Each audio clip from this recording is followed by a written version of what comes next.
There's a little lava in my throat. You try that one? Let's try it. Wait, no, I'm using my left hand and blocking the camera. All right.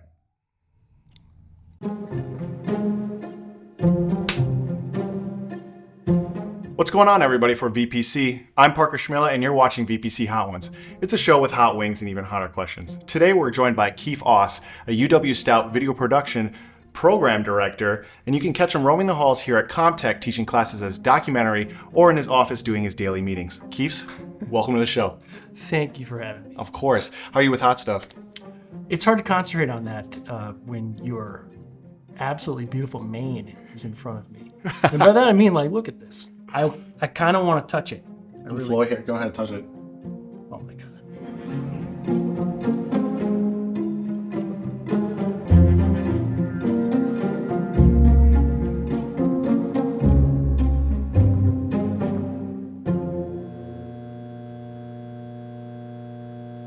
Surprisingly, it tries to scare you, but in my opinion, it's not super hot. That's why it's at the bottom. And you can eat the whole wing. You can take one bite. It's Piece up to of you. chicken.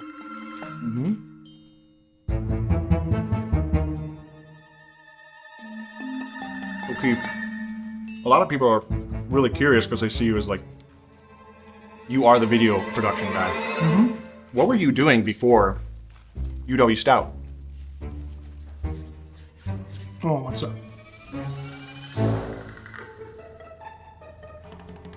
You thought this was Hot Wings? It's Hot Wings NA. Oh, look at that. So you don't realize that we're actually going through a dual trial test. We're going to see which NA is better. Okay. So fair enough? Yeah, fair.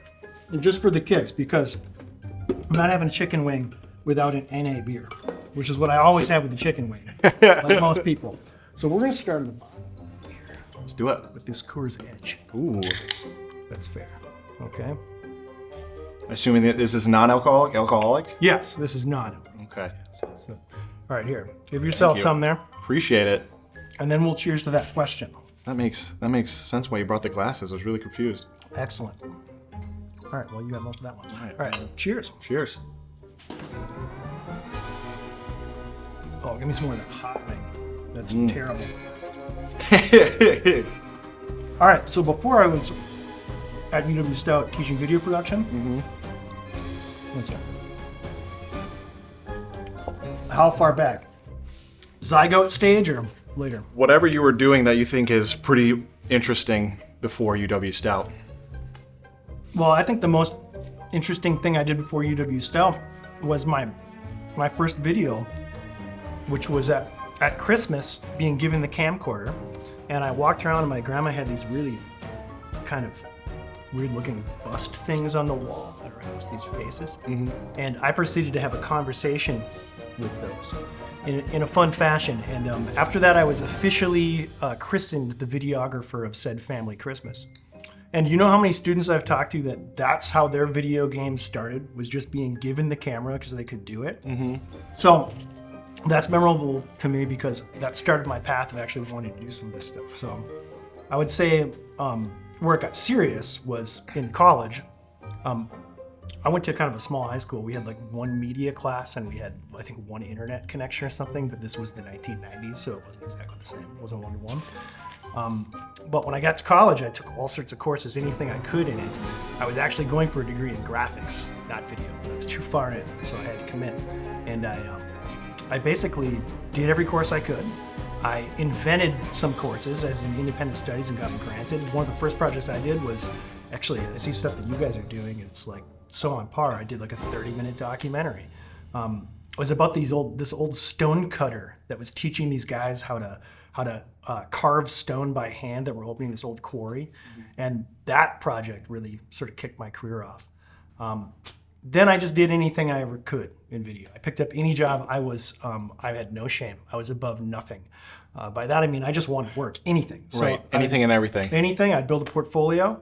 And then before I graduated, I got a job with a little media company called SitePro.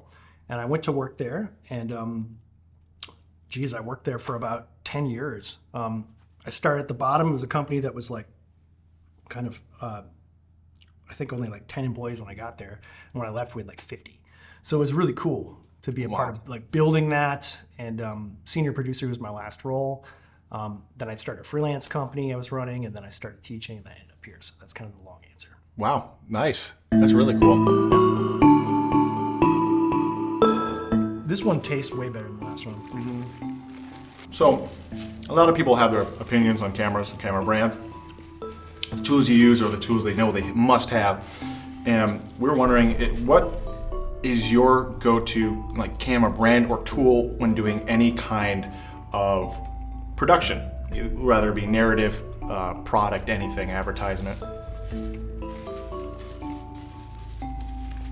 It's my eyes and my ears. And that sounds like a really kind of, I don't know what the answer sounds like, but I'm dead serious. As I've gone further in my career, I used to just obsess over a camera. Like if I saw some new camera that came out that I wanted, I would just obsess about it for, I don't know, weeks. And then debate, should I purchase this? Should I not purchase it? Should I purchase it? Should I not purchase it? Back and forth, back and forth. I think often looking for like a silver bullet. So as I've kind of, I don't know, gotten older, I guess, I place a lot less stock on the camera. I seriously do. I put way more stock on investing in the idea up front and trying to have a decent plan with it. Right. And then trying to pick like what format may work best for that. I think in my career where that light switch kind of came on is I always was looking for this silver bullet camera that was going to do all this stuff. We're maybe closer to that now than we ever have been, but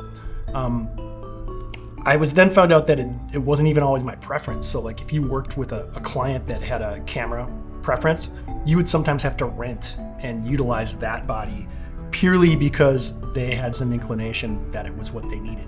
Could come from art direction or whatever. So, you know, I don't know. I mean, my aesthetic, like everybody who does a lot of shooting, I think I lean more toward certainly cinema aesthetic look. Right. If you can achieve that to any degree, with any of the work that you do, it just looks better. It's higher production value. I think it's expected.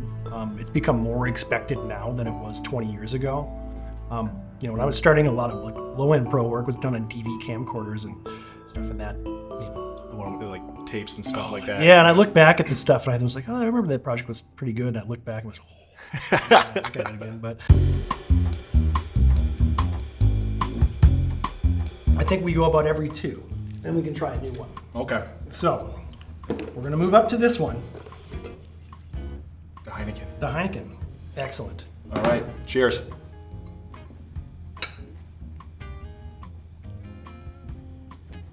That was pretty good. That is way better. Way better. Is that not? That's way better. That has flavor. That has. All right. But now we're on a different flavor. Probably heard of it. Cholula. Oh, yes. I love Cholula. I'm very experienced with this one. You want to just dump the mule on there too? All right. Yeah, exactly. All right. All right. Cheers. Wings up. Cheers that one.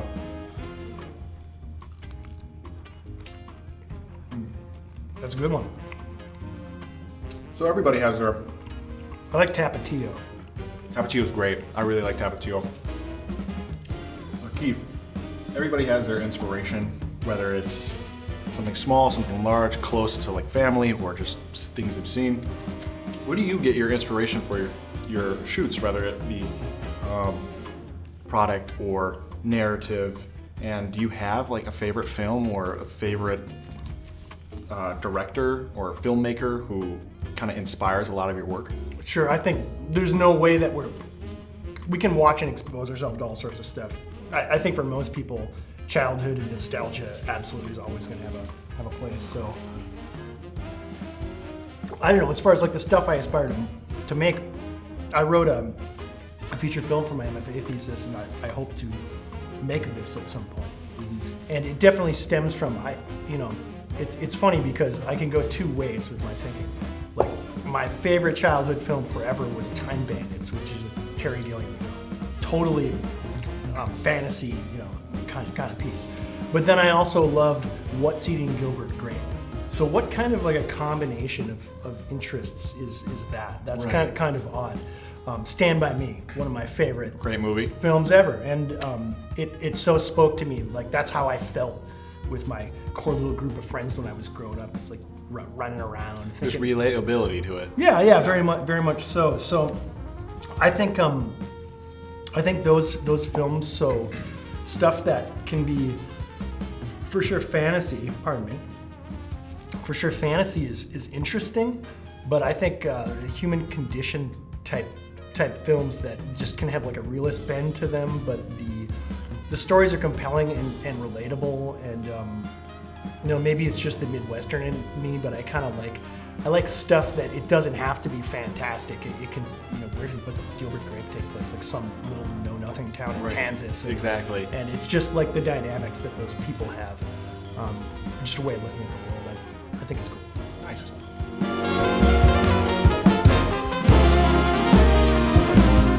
So you mentioned your... That's got some habanero on it, doesn't it? Mm-hmm. Sorry, go look. You mentioned your MFA. I was curious, what has been your favorite MFA project that you have done so far? Thesis, probably. Just because it kind of gave me the opportunity to take this thing that I always want to write. And like everybody, you kind of have your time windows that you work in. At my position right now, so it forced me to have to make those time windows. And sometimes I need that, you know, even as an instructor, we'll tell our students that kind of stuff, like you got to find a way to make time. We're just like you guys. We really are. But if we don't, sometimes we have to set up. Like I have to make my own time wall. I have to make something that makes me do something like that. My wife would probably agree too, because her way of doing it is like she wants to remodel the house. Well, I'll just come home and then a wall is knocked over. So then it's like, all right, Keif, you better get on that.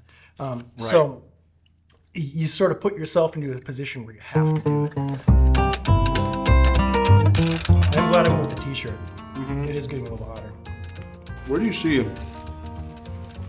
the video production program in the next 5 years? Classic interview question. Hopefully in a multi-million-dollar megaplex of video magic. Realistically, maybe not there, but I'm hoping that we have, I guess I get into everything that we need it to grow and to do. I'm hoping that we're into a bigger space scenario with a production studio that we can do a lot more with. I also see 5 years of graduates that are out doing awesome stuff, and that's what I'm really psyched about. You can feel that. Definitely. So ideally I don't know if you call it an army, but a group of highly, I guess, motivated individuals out taking the stuff that we've worked on here and deploying it in the field in a variety of different interesting ways. This is, I guess I'm just excited for you guys because any instructor who doesn't say this is probably lying. If they don't say that we live vicariously through you in all sorts of ways. So for me, part of helping build and design this program when we originally made it is just building the program that I personally thought I would have wanted to be in as an undergraduate. Like your portfolios, I would be embarrassed to show my portfolio when I was young against some of the portfolios of students in the video production program. You guys are just kicking butt, you know, and taking names and such. So I think in 5 years it's going to be what sort of industry recognition can we get? How can we roll that into funding to better build this program to where it needs to be? And then I'm looking at an advisory board where I'm sitting and staring across the table. And who knows, maybe it's like Parker, that person that I used to have in one of my classes that now I look up to in this amazing way because he's doing all this cool stuff. You know, or Sid behind that camera over there. Or whoever's in back, Cole Finn. Cole's good, but he plays only murderers in the videos I've seen for 130. I don't know if you know that. He's a nice guy though, but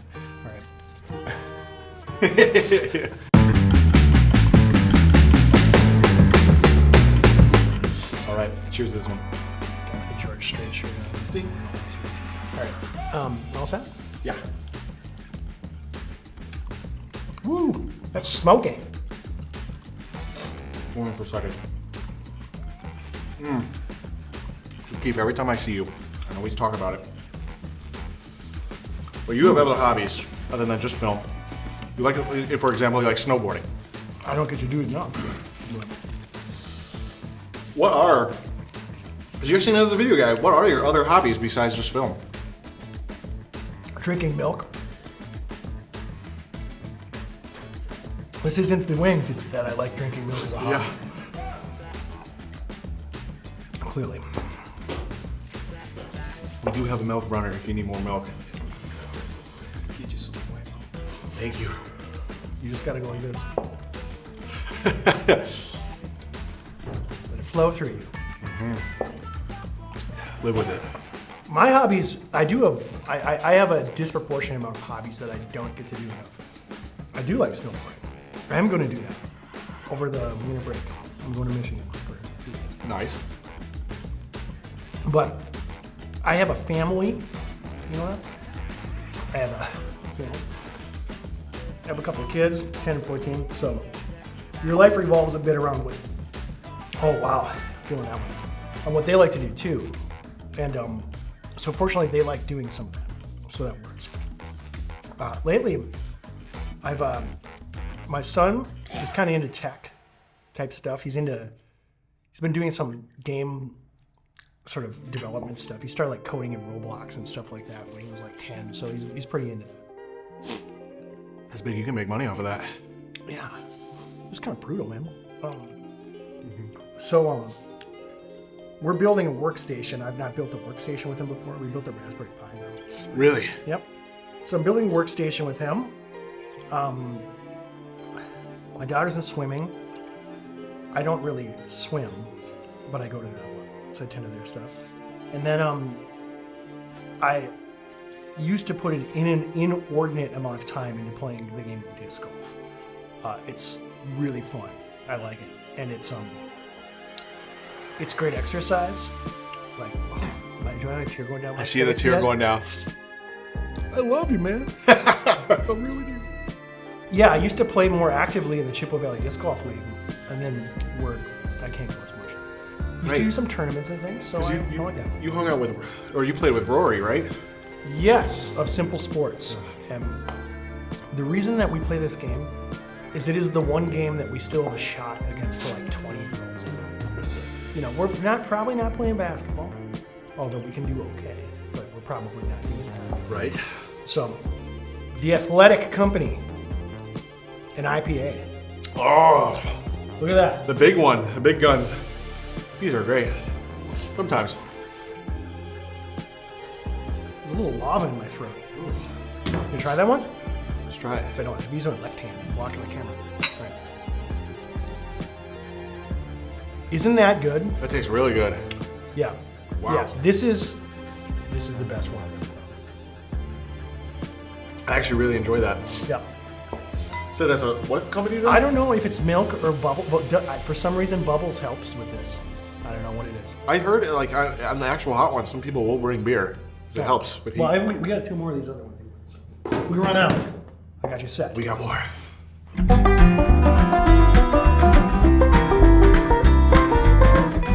How's this hot one so far? This is kind of not a good one. I'm thinking this one's not the best one either. All right. I want to know what happened to Johnny Reed. He took it pretty well. Did he? He took it pretty well.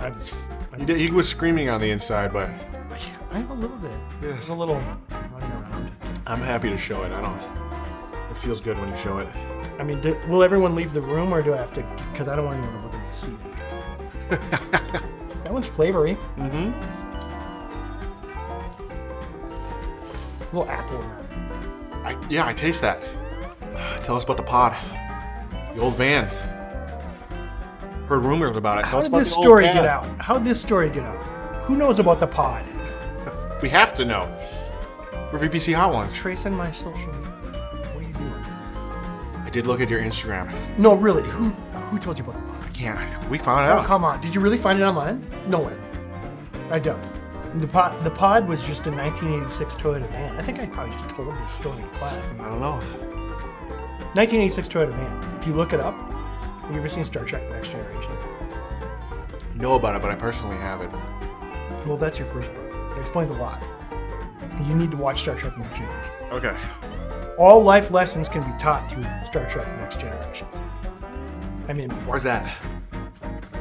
well, I'm saying, like, if your life was devout of religion, and religion is great, but if your life was devout of religion, Star Trek Next Generation could sub right in there, fold right in there, and you could be a very moral person. You could motivate. But anyway, Star Trek The Next Generation. The shuttlecraft look exactly like the 1986 toy.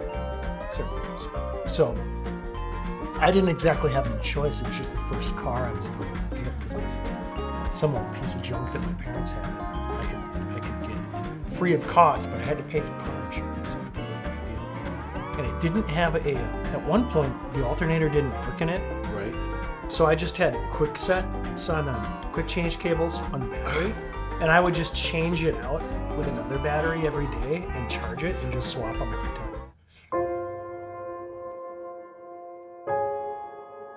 All right, Keif. The lips. You made it down to the last one. You're almost done. The last thing to do, as a tradition on this show, is to put the last dab on your chicken wing. You don't have to, but you put a little dab right in your chicken wing. You can do as much as you want. You want to do it? I don't know if I want to do it. What's on this one? There's already stuff on this one. Add a little extra kick. And mine has like sauce all over it. And yours looks like a bare chicken. Mine's on the bottom. Oh, sure. Yeah. Sure. Trustworthy. But how can I not trust a guy with hair like yours? All right. Here we go. Okay, last words? Mother? No, I don't know. Thank you for this opportunity. Yeah, let's do it. Sincerely.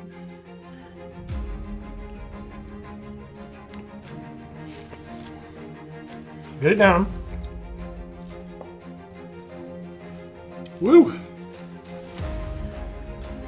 All right, Keif. When I'm in your classes, I am always, no, we're gonna take the entire 2.5 hours every period, no matter if I have you once, twice a day, once a week, whatever. However, I always feel a sense of determination, motivation to create something that often pushes my boundaries and makes me do a little bit more than what I thought I was capable of. Personally or professionally? Both. Okay. I want to know how you keep your classes so extremely educational while also having the fun and engaging environment that you always have. Fear of being mediocre, probably.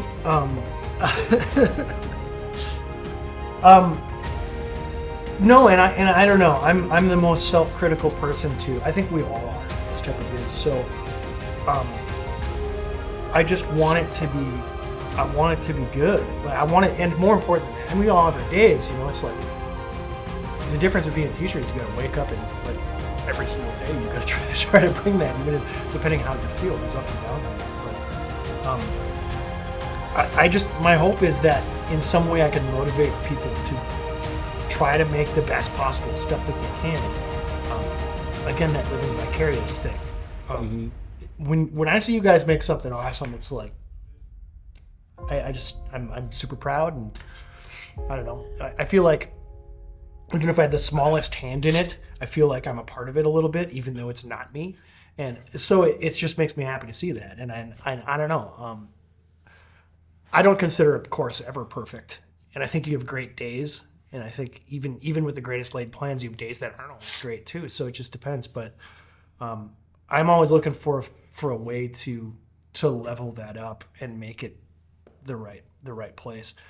I've had courses that I've done, I don't know, 4 times, and I still don't feel they're where I want them. My best courses I think I've done, 10 times, and then I've even though you guys don't see it, I make mistakes. Like maybe you probably see it, but there's mistakes in my mind. Oh, there might be some things you don't see, but there's some things that I've had students go, "Oh wow, today was great. This was great." And I was like, 75% of where I want it to be. So I think it's just that scrutiny, it's that self-scrutiny about all sorts of stuff, and that I don't know if you want to call it perfectionism or what, but it comes out in other ways in my life too. Sometimes I got to rein that stuff back, and try not to be too micromanaging with people, and like just try to let people do what they do. But even like in my home life, if I'm doing some home construction project or something like that, I get kind of meticulous about stuff. So